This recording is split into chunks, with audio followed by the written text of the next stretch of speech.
is zakat applicable on money that you've loaned out?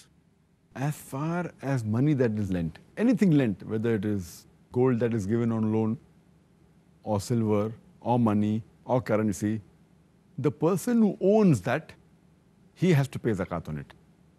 Though I know that the one you have lent to, but natural, without any riba, without interest, that's haram in Islam. If you have lent to someone, then the person who owns it has to pay, and the person who uses it, he doesn't have to pay. And you have to calculate it. For example,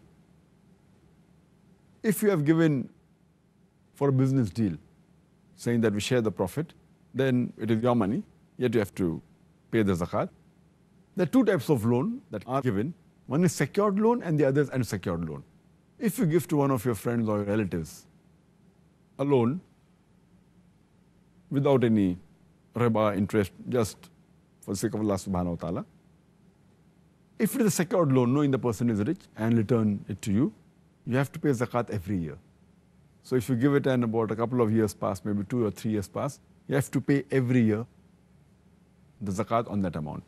If you have lent 100,000 rupees, $100,000, then you have to pay 2,500 rupees or $2,500 every year on the money you have lent every year.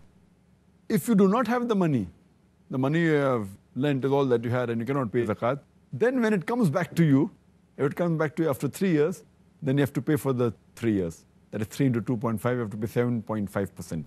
That's $7,500 or 7,500 rupees. And the other type of loan is an unsecured loan, where the person who you have given to maybe is poor and you have doubts whether he will be able to repay the money or not.